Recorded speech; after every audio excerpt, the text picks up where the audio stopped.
പുതിയ വീഡിയോയിലേക്ക് എല്ലാ കൂട്ടുകാർക്കും സ്വാഗതം. ഇനി ഞാൻ നിങ്ങളുമായി പങ്കുവെക്കുന്ന അപ്ഡേറ്റ് ഇന്ന് കഴിഞ്ഞ റോ എപ്പിസോഡിൻ്റെ റിവ്യൂ ആണ്.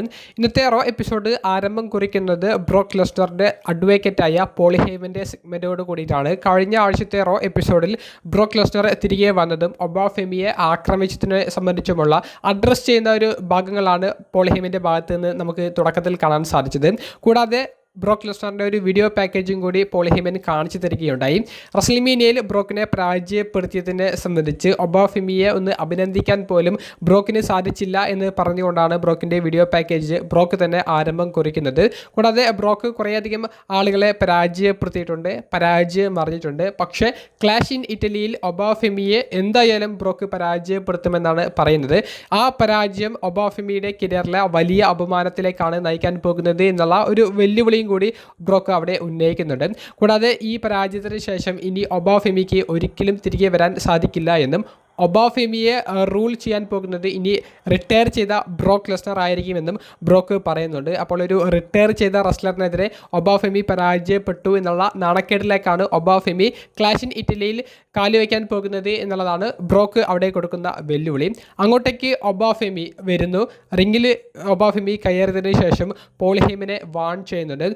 പോൾ ഹേമനോട് പറയുന്നത് ബ്രോക്ക് ആക്രമിച്ചതിനെ സംബന്ധിച്ചൊക്കെയാണ്. കൂടാതെ റസൽമേനിയയിൽ ബ്രോക്കിനെ പരാജയപ്പെടുത്തുക എന്നുള്ളത് മാത്രമായിരുന്നു ഒബാഫെമിയുടെ ലക്ഷ്യമെന്നും പക്ഷേ ക്ലാഷ് ഇൻ ഇറ്റലിയിൽ ബ്രോക്കിനെ കൊല്ലാനാണ് ഒബാഫെമി വരുന്നത് എന്നുള്ളതും പോൾ ഹേമൻ്റെ മുഖത്ത് നോക്കി ഒബാഫെമി പറയുന്നുണ്ട്. കൂടാതെ ആ ഒരു കോൺട്രാക്റ്റ് ഒബാഫെമി സൈൻ ചെയ്യുകയും ക്ലാഷ് ഇൻ ഇറ്റലിയിലേക്ക് ഇരുവരുടെയും മത്സരം ഒഫീഷ്യലി കൺഫേം ചെയ്യുന്നതുമായിട്ടുള്ള ഒരു അപ്ഡേറ്റ് ആണ് തുടക്കത്തിലെ നമുക്ക് കാണാൻ സാധിച്ചത്. പിന്നീട് നടന്നിട്ടുണ്ടായിരുന്നത് റോയിലെ ഒരു ചാമ്പ്യൻഷിപ്പ് മത്സരമായിരുന്നു. ഏക ചാമ്പ്യൻഷിപ്പ് മത്സരമാണ് റോയിൽ നടന്നിട്ടുണ്ടായിരുന്നത്. നിലവിലെ ഇന്റർ കോണ്ടിനെന്റൽ ചാമ്പ്യനായ പെൻഡ ജിവോൺ എവൻസ് എന്ന് പറയുന്ന യുവ താരത്തിനെതിരെയാണ് ടൈറ്റിൽ ഡിഫെൻഡ് ചെയ്തത്.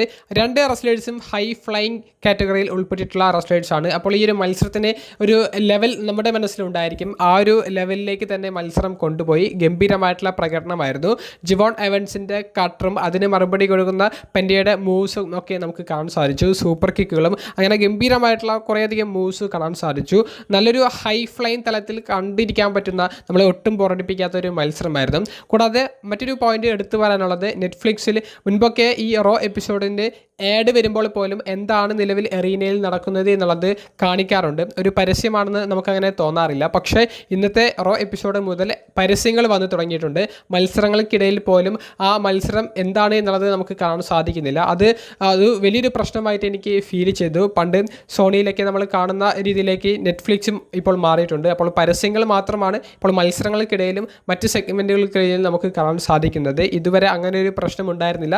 ഇപ്പോൾ ഇതാ അതും കൂടി കയറി വന്നിട്ടുണ്ട്. അപ്പോൾ നമ്മൾ നല്ലൊരു രസത്തിൽ ആ ഒരു മത്സരം കണ്ടുവരുന്നതിൻ്റെ ഇടയിലേക്ക് പരസ്യം കയറി വരുമ്പോൾ അത് നമ്മുടെ ആസ്വാദനത്തെ നല്ല രീതിയിൽ ബാധിക്കുന്നുണ്ട്. അപ്പോൾ നമ്മുടെ പോയിന്റിലേക്ക് വരികയാണെങ്കിൽ പെൻഡ ജിവോൺ എവൻസിനെ പരാജയപ്പെടുത്തിക്കൊണ്ട് ടൈറ്റിൽ റിട്ടേൺ ചെയ്യുന്നതാണ് നമുക്ക് കാണാൻ സാധിച്ചത്. മത്സരശേഷം പെൻഡ ഒരു ഹാൻഡ് ഷേക്കിന് ശ്രമിച്ചു. പക്ഷേ ജിവോൺ എവൻസ് അത് നിരസിച്ചുകൊണ്ട് കുറച്ച് ദേഷ്യപ്പെട്ട രീതിയിൽ റിങ്ങിൽ നിന്ന് ഇറങ്ങിപ്പോകുന്നതാണ് ആദ്യത്തെ മത്സരത്തിൻ്റെ അവസാന ഭാഗങ്ങളിൽ കാണാൻ സാധിച്ചത്. പിന്നീട് വന്നത് ഒരു ബാക്ക് സ്റ്റേജ് സെഗ്മെൻ്റ് ആയിരുന്നു. അതായത് ദ വിഷൻ ടീമിൻ്റെ ഒറാക്കിൾ എന്ന് അറിയപ്പെടുന്ന പോൾ ഹേമനും നിലവിലെ വേൾഡ് ടാഗ് ടീം ചാമ്പ്യന്മാരിൽ ഒരാളായ ഓസ്റ്റിൻ തിയറിയും തമ്മിലുള്ള ഒരു മൊമെൻറ്റ്. അവിടെ ഓസ്റ്റിൻ തിയറിയുടെ ടാഗ് ടീം പാർട്ണറും നിലവിലെ വേൾഡ് ടാഗ് ടീം ചാമ്പ്യന്മാരിൽ ഒരാളായ ലോഗൻ പോളിനെ സംബന്ധിച്ചാണ് ഓസ്റ്റിൻ തിയറി പറയുന്നത്. ലോഗൻ പോളിന് ഈ സാറ്റർഡേ നൈറ്റ് മെയിൻ ഇവൻ്റ് എന്ന് പറയുന്ന ഷോ വെച്ച് പരിക്ക് പറ്റുകയും ഓസ്റ്റിൻ തിയറിയുടെ കൂടെ ഇനി ലോഗൻ പോളിന് കുറച്ചധികം നാളുകൾക്ക് കുറച്ചധികം നീണ്ട മാസങ്ങളിലേക്ക് വരാൻ സാധിക്കില്ല എന്നുള്ളൊരു അപ്ഡേറ്റും കൂടി അവർ പങ്കുവെക്കുന്നുണ്ട്. അപ്പോൾ ഓസ്റ്റിൻ തിയറി ആ ടൈറ്റിൽ വെക്കേറ്റ് ചെയ്യുകയാണ് എന്ന് പറഞ്ഞിട്ടാണ് പോൾ ഹേമൻ്റെ അടുത്തേക്ക് പോകുന്നത്. പക്ഷേ പോൾ ഹേമൻ ഈ ലോഗൻ പോളിന് പകരക്കാരനായിട്ട് ബ്രോൺ ബ്രേക്കറിനെ താൻ കാണുന്നുണ്ട്. ആ ബ്രോൺ ബ്രേക്കർ ആയിരിക്കും ഇനി നിൻ്റെ ടാഗ് ടീം പാർട്ണർ. കൂടാതെ ബ്രോൺ ബ്രേക്കർ ചാമ്പ്യനും കൂടി ആയിട്ടുണ്ട്. അപ്പോൾ ലോഗൻ പോൾ തിരികെ വരുന്നത് വരെ ബ്രോൺ ബ്രേക്കറും ഓസ്റ്റിൻ തിയറിയും കൂടി ആ ഒരു ടാഗ് ടീം ടൈറ്റിൽ കൈവശം വെക്കണമെന്നാണ് പോൾ ഹേമൻ പറയുന്നത്. കൂടാതെ ദ വിഷൻ എന്ന് പറയുന്ന ടീമിനെ തീർക്കാൻ വേണ്ടി വന്നവരെ ഓരോരുത്തരെയായിട്ട് നീ തീർക്കണം എന്നുള്ള ഒരു മെസ്സേജും കൂടി ഓസ്റ്റിൻ തിയറിയെ ബൂസ്റ്റ് ചെയ്യാൻ വേണ്ടി പോൾ ഹേമൻ പങ്കുവെക്കുന്നതാണ് കാണാൻ സാധിച്ചത്. പിന്നീടൊരു ഇൻ റിംഗ് സെഗ്മെൻ്റ് ആയിരുന്നു നടന്നിട്ടുണ്ടായിരുന്നത്. ജോ ഹെൻറി എന്ന റെസ്ലറിൻ്റെ കൺസേർട്ട്. ആ ഒരു കൺസേർട്ടിൽ പതിവ് പോലെ ലോഗൻ പോളിനെ ഫയർ ചെയ്യണമെന്ന് പറഞ്ഞ് ലോഗൻ പോളിനെ കളിയാക്കുന്ന ഒരു കൺസേർട്ടായിരുന്നു. പക്ഷേ ഓസ്റ്റിൻ തിയറി സ്റ്റീൽ ചെയർ ഉപയോഗിച്ചുകൊണ്ട് ജോ ഹെൻറിയെ ആക്രമിക്കുന്നതും ജോ ഹെൻറിയുടെ തലയെ കേന്ദ്രീകരിച്ചുകൊണ്ടുള്ള ഒരു ആക്രമണം കാഴ്ചവെച്ച് ജോ ഹെൻറിക്ക് പരിക്ക് പറ്റി എന്നുള്ള നിലയിലേക്ക് പോകുന്നതുമായിട്ടുള്ള ഒരു ഭാഗമാണ് കാണാൻ സാധിച്ചത്. പോൾ ഹേമൻ പറഞ്ഞത് ഓസ്റ്റിൻ തിയറി കാര്യമായിട്ട് എടുത്തിട്ടുണ്ട്, ക്യാരക്ടറിൽ ഒരു സീരിയസ്നെസ് അദ്ദേഹം കൊണ്ടുവന്നിട്ടുണ്ട്, വിഷൻ ടീമിനെതിരെ നിൽക്കുന്നവരെ ഒന്നൊന്നായിട്ട് തീർക്കാൻ അദ്ദേഹം പുറപ്പെട്ടു തുടങ്ങിയിരിക്കുന്നു എന്നുള്ളത് കാണിച്ചു തരുന്ന ഒരു സെഗ്മെൻ്റ് ആയിരുന്നു അവിടെ നടന്നത്. പിന്നീട് നമുക്ക് കാണാൻ സാധിച്ച ഒരു ബാക്ക് സ്റ്റേജ് സെഗ്മെൻറ്റിൽ സ്ട്രീറ്റ് പ്രോഫിറ്റ്സ് ടീം അംഗമായ ഏഞ്ചലോ ഡോക്കിൻസിനോട് സെത്ത് സംസാരിക്കുന്നുണ്ട്. സാറ്റർഡേ നൈറ്റ് മെയിൻ ഇവൻ്റ് എന്ന് പറയുന്ന സ്പെഷ്യൽ എഡിഷനിൽ എന്തുകൊണ്ട് നിങ്ങൾ വേൾഡ് ടാഗ് ടീം ചാമ്പ്യന്മാർ ആയില്ല എന്നുള്ളതിൻ്റെ കാരണം റൺ ബ്രേക്കറിൻ്റെ ഇടപെടലായിരുന്നു. ഞാൻ മനഃപൂർവ്വം വരാതിരുന്നതാണ്, കാരണം നിങ്ങൾക്കതൊരു പ്രശ്നമാകണ്ട എന്ന് വിചാരിച്ച്. പക്ഷേ ദ വിഷൻ ടീമിനെതിരെ ഇപ്പോൾ ഒരു നമ്പർ അഡ്വാൻറ്റേജ് നമുക്കാണ് കിട്ടിയിട്ടുള്ളത്. അപ്പോൾ നമ്മൾ ഒരുമിച്ച് നിൽക്കുകയാണെങ്കിൽ നമുക്കത് അവരെ ഇല്ലാതാക്കാൻ സാധിക്കുമെന്നാണ് ഏഞ്ചലോ ഡോക്കിൻസിനോട് സെത്ത് പറയുന്നത്. അങ്ങോട്ടേക്ക് മോൻറ്റസ് ഫോർഡ് വരുന്നു. മോൻറ്റസ് ഫോർഡ് ഒരിക്കലും സെത്തിൻ്റെ കൂടെ നിൽക്കാൻ തയ്യാറാകില്ല എന്ന് പറയുന്നു. കൂടാതെ മോൻറ്റസ് ഫോർഡിനോട് സെത്ത് പറയുന്നത് റെസൽമീനിയ മെയിൻ ഇവൻറ്റ് ചെയ്തതും ഗ്രാൻഡ് സ്ലാം ചാമ്പ്യനും ഒക്കെ ആയത് താനാണ്, നിങ്ങൾ ഇതൊന്നും നേടിയിട്ടില്ല എന്നുള്ളത്. അപ്പോൾ മോൻറ്റസ് ഫോർഡ് ഒരു ചലഞ്ച് മുന്നോട്ടേക്ക് വെക്കുന്നു, ഇതെല്ലാം നേടിയ നിന്നെ ഞാൻ ഇന്ന് പരാജയപ്പെടുത്തിയാലോ എന്നുള്ളത്. അങ്ങനെ അവരുടെ ഒരു മത്സരം, ഒരു 1-on-1 മത്സരം കൂടി റോ എപ്പിസോഡിലേക്ക് ഒഫീഷ്യലി കൺഫേം ചെയ്യപ്പെടുകയുണ്ടായി. റോ എപ്പിസോഡിലെ രണ്ടാമത്തെ മത്സരമായിട്ട് നടന്നിട്ടുണ്ടായിരുന്നത് വുമൻസ് ഡിവിഷനിൽ നിന്ന് വന്ന വുമൻസ് ടാഗ് ടീം ഡിവിഷനിൽ റെപ്രസെൻറ്റ് ചെയ്തുകൊണ്ടുള്ള ഒരു ടാഗ് ടീം മത്സരമായിരുന്നു. ജഡ്ജ്മെൻറ്റ് ടീമിനെ റെപ്രസെൻറ്റ് ചെയ്തുകൊണ്ട് റോക്സിനി പെരസും റെഗൽ റോഡ്രിഗസും നേരിട്ടത് ബെയ്ലി, ലൈറ വാൽക്കീരിയ തുടങ്ങിയവരെയായിരുന്നു. നല്ലൊരു മത്സരമായിരുന്നു. മത്സരത്തിൽ കൃത്യമായിട്ടുള്ള ഒരു സ്റ്റോറി പറഞ്ഞു പോയത് ലിവ് മോർഗനെ ഒരിക്കൽ കൂടി ഈ മത്സരത്തിൽ ഇടപെട്ടതിനെ സംബന്ധിച്ച്, ഡിസ്ട്രാക്ഷൻ ഉണ്ടാക്കിയതിനെ സംബന്ധിച്ച് റഫറി ബാക്ക് സ്റ്റേജിലേക്ക് അയക്കുന്നു. ഡൊമിനിക് മെസ്റ്റിയോ അദ്ദേഹത്തിൻ്റെ കഴിവിൻ്റെ പരമാവധി ജഡ്ജ്മെൻറ്റ് ടീമിനെ വിജയിപ്പിക്കാനുള്ള ശ്രമങ്ങൾ നടത്തുന്നുണ്ട്. പക്ഷേ ഡൊമിനിക് മെസ്റ്റിയോ അദ്ദേഹത്തിൻ്റെ കയ്യിലുണ്ടായിരുന്ന ചാമ്പ്യൻഷിപ്പ് റിംഗിലേക്ക് ഇട്ടുകൊടുത്തത് അത് ഒരേ സമയം ബെയ്ലിയും റോക്സിനി പെരസും കയ്യിലേക്ക് എടുക്കുന്നു. ആരാ ഒരു ചാമ്പ്യൻഷിപ്പ് ഉപയോഗിച്ച് എതിരാളിയെ അടിക്കുമെന്നുള്ള രീതിയിലുള്ള ഒരു പ്രതീക്ഷ സൃഷ്ടിക്കുന്നു. ആ ഒരു സമയത്ത് വലിയൊരു ബലപ്രയോഗം നടക്കുന്ന സമയത്ത് ബെയ്ലി ആ ഒരു ടൈറ്റിൽ ഒന്ന് ലൂസാക്കി കൊടുക്കുന്നു. റോക്സിനി പെരസ് നേരെ ആ ഒരു ആഘാതത്തിൽ പോയിട്ട് ഡൊമിനിക് മെസ്റ്റിയോയെ അടിക്കുന്നു. ഈ അവസരം മുതലെടുത്തുകൊണ്ട് ബെയ്ലി മത്സരത്തിൽ വിജയം നേടിയെടുക്കുന്നതുമാണ് നമുക്ക് കാണാൻ സാധിച്ചത്. അപ്പോൾ ജഡ്ജ്മെൻറ്റ് ടീമിനെ പരാജയപ്പെടുത്തിക്കൊണ്ട് ലൈറ വാൽക്കീരിയ, ബെയ്ലി തുടങ്ങിയവരുടെ ടീം ടാഗ് ടീം മത്സരത്തിൽ വിജയം കണ്ടെത്തുന്നു. പിന്നീട് ഒറ്റയടിക്ക് മറ്റൊരു ബാക്ക് സ്റ്റേജ് സെഗ്മെൻറ്റിലേക്കാണ് പോയത്. വേൾഡ് ഹെവി വെയ്റ്റ് ചാമ്പ്യനായ റോമൻ റെയിൻസും റോ ജനറൽ മാനേജറായ ആദം പിയേഴ്സും സംസാരിക്കുന്ന ഒരു സിറ്റ് ഡൗൺ ഒരു സെഗ്മെൻ്റ് ആയിരുന്നു. അവിടെ ജേക്കബ് ഫാറ്റുവിനെ സംബന്ധിച്ചാണ് റോമൻ പറയുന്നത്. ആദം പിയേഴ്സ് പറയുന്നുണ്ട്, കഴിഞ്ഞ ആഴ്ച തന്നെ ജേക്കബ് ഫാറ്റുവിനെ ഞങ്ങൾ പുറത്താക്കാൻ വേണ്ടി നിന്നതാണ്, പക്ഷേ നിൻ്റെ ഒരു ഇടപെടൽ മൂലമാണ് ജേക്കബ് ഫാറ്റു ഇപ്പോഴും ഇവിടെ തുടരുന്നത് എന്നുള്ളത്. അപ്പോൾ റോമൻ പറയുന്നത് ഈ ഒരു കോൺട്രാക്റ്റിലേക്ക് താനൊരു കാര്യം കൂടി ആഡ് ചെയ്തിട്ടുണ്ട്. അതായത് ഈ ക്ലാഷ് ഇൻ ഇറ്റലി എന്ന് പറയുന്ന പ്രീമിയം ലൈവ് ഇവൻറ്റിൽ റോമൻ റെയിൻസ് വീണ്ടും ടൈറ്റിൽ റിട്ടേൺ ചെയ്താൽ ഒന്നെങ്കിൽ ജേക്കബ് ഫാറ്റു കമ്പനിക്ക് പുറത്തേക്ക് പോകണം, അല്ലെങ്കിൽ തൻ്റെ കൂട്ടത്തിലെ ഒരാളായിട്ട് തന്നെ സെർവ് ചെയ്യണം എന്നുള്ളതാണ് റോമൻ റെയിൻസ് മുന്നോട്ടേക്ക് വയ്ക്കുന്ന ഒരു ഉപാധി. അപ്പോൾ അത് ആദം പിയേഴ്സിന് ഓക്കെയാണ് എന്നുള്ള നിലയിലാണ് ആദം പിയേഴ്സ് ആ ഒരു സെഗ്മെൻറ്റ് അവിടെ അവസാനിപ്പിക്കുന്നത്. പിന്നീട് നടന്ന ഒരു ഇൻ റിംഗ് സെഗ്മെൻറ്റ് LA നൈറ്റിൻ്റെ ഒരു സെഗ്മെൻ്റ് ആയിരുന്നു. കുറേയധികം നാളുകൾക്ക് ശേഷമാണ് LA നൈറ്റിൻ്റെ ഒരു ഇൻ റിംഗ് സെഗ്മെൻറ്റ് നമുക്ക് കാണാൻ സാധിക്കുന്നത്. LA നൈറ്റ് റിംഗിലേക്ക് വന്നിട്ട് king and queen of the ring tournament അടുത്ത റോ എപ്പിസോഡ് മുതൽ ആരംഭം കുറിക്കുമെന്ന് പറയുന്നുണ്ട്. കൂടാതെ ആ ഒരു ടൂർണമെൻറ്റിൽ കിങ് ഓഫ് ദ റിംഗ് ടൂർണമെൻറ്റിൽ LA നൈറ്റും കൂടി ഭാഗമായേക്കുമെന്ന് പറയുന്നു. ആ ടൂർണമെൻറ്റ് വിജയിക്കുമെന്നും പറയുന്നു. വേൾഡ് ഹെവി വെയ്റ്റ് ചാമ്പ്യനായ റോമൻ റെയിൻസിനെ ആയിരിക്കും താൻ ചലഞ്ച് ചെയ്യാൻ പോകുന്നത് എന്നുള്ളതും LA നൈറ്റ് പറയുന്നുണ്ട്. കൂടാതെ ഊസോസ് റോമൻ റെയിൻസിൻ്റെ കൂടെ നിൽക്കുന്നതിനെ സംബന്ധിച്ച് പറയുന്ന സമയത്ത് ജിമ്മി യൂസോ അങ്ങോട്ടേക്ക് വരുന്നു. ജിമ്മി യൂസോ പതിവ് പോലെ ബ്ലഡ് ലൈനുമായിട്ടുള്ള ഒരു പ്രശ്നങ്ങളിലേക്ക് LA നൈറ്റ് കടന്നാൽ ഊസോസ്, അതായത് ജിമ്മി, താനായാലും ജയ ആയാലും നിനക്കെതിരെ നിൽക്കും, നീ ഒരിക്കലും റോമൻ റെയിൻസിൻ്റെ വഴിയെ വരാൻ പാടില്ല, അത് നിനക്ക് അപകടമാണെന്ന് പറയുന്നു. അപ്പോൾ ഇതിനു മുൻപും താൻ ഈ ഒരു പ്രശ്നങ്ങളൊക്കെ നേരിട്ടിട്ടുണ്ട് എന്നും ഇതും പറഞ്ഞ് തന്നെ പേടിപ്പിക്കേണ്ട എന്നുള്ളതും LA നൈറ്റ് പറയുന്നുണ്ട്. കൂടാതെ തൻ്റെ മുഖ്യ ലക്ഷ്യം റോമൻ റെയിൻസ് ആണെന്നും റോമൻ റെയിൻസിൻ്റെ കൈവശമുള്ള ചാമ്പ്യൻഷിപ്പ് ആ ഒരു മത്സരത്തിനെ താൻ റോമൻ റെയിൻസിനെ നേരിട്ട് കൊണ്ട് റോമനെ താൻ പരാജയപ്പെടുത്തുമെന്നും അതിന് നിങ്ങളൊരു തടസ്സമായി നിന്നാൽ നിങ്ങളും അതിനുള്ള ഭവിഷ്യത്ത് അനുഭവിക്കേണ്ടി വരും എന്നുള്ളതും LA നൈറ്റ് ജിമ്മി യൂസോയോട് പറയുന്നുണ്ട്. അപ്പോൾ റോമൻ റെയിൻസിനുള്ള അടുത്ത ഒരു എതിരാളി എന്ന നിലയിലേക്ക് LA നൈറ്റിനെ ബിൽഡ് ചെയ്യുന്ന ഒരു സ്റ്റോറിയുടെ ഒരു ഭാഗമാണ് ഈ ഒരു ഇൻ റിംഗ് സെഗ്മെൻറ്റിൽ കാണാൻ സാധിച്ചത്.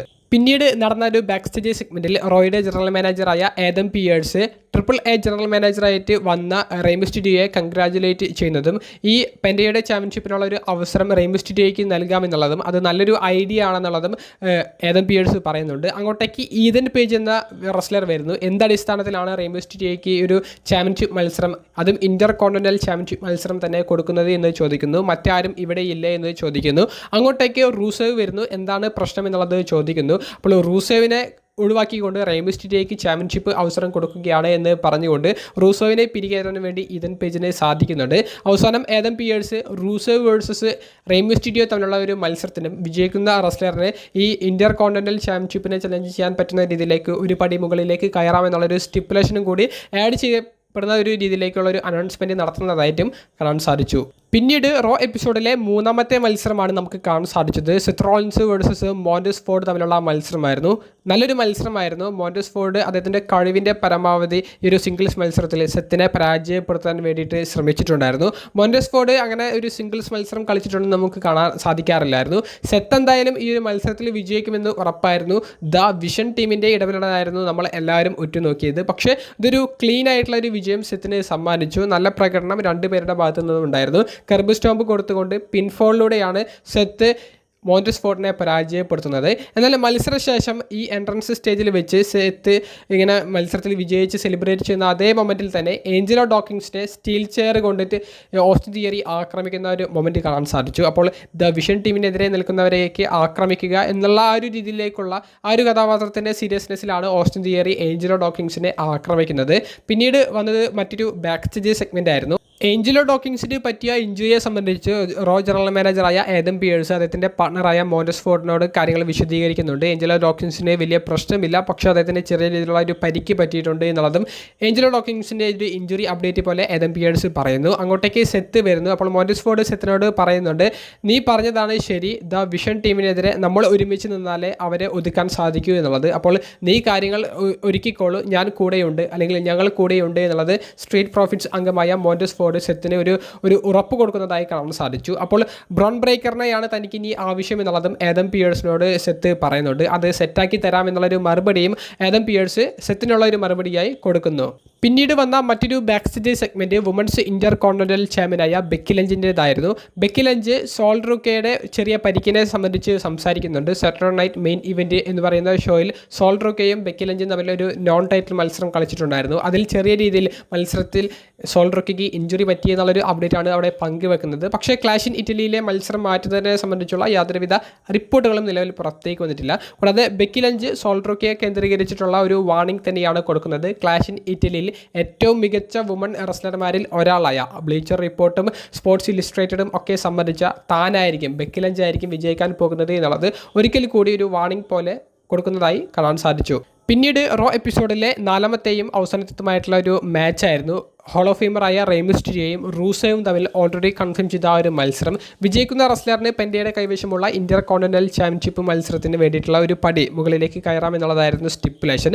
റെയ് മിസ്റ്റീരിയോ അദ്ദേഹത്തിൻ്റെ റൂത്ത്ലെസ് അഗ്രഷൻ കാലഘട്ടത്തിലൊക്കെയുള്ള ഒരു റിംഗ് ഗിയറിന് സമാനമായി ബാഗി പാൻറ്റൊക്കെ ധരിച്ചിട്ടാണ് മത്സരത്തിലേക്ക് വന്നത്. അപ്പോൾ ഒരു ഓൾഡ് വൈബ് അവിടെ എൻട്രൻസിൽ തന്നെ നമുക്ക് ലഭിച്ചു. റെയ് മിസ്റ്റീരിയോയുടെ പ്രകടനവും ഗംഭീരമായിരുന്നു. പതിയെ പോലെ അദ്ദേഹത്തിൻ്റെ ആ ഒരു സ്പീഡിനോ പേസിനോ യാതൊരുവിധ കുറവും വന്നിട്ടില്ല. 50-ലധികം പ്രായമുണ്ട് എന്നുള്ളത് നമ്മൾ ഓർമ്മിക്കേണ്ടതാണ്.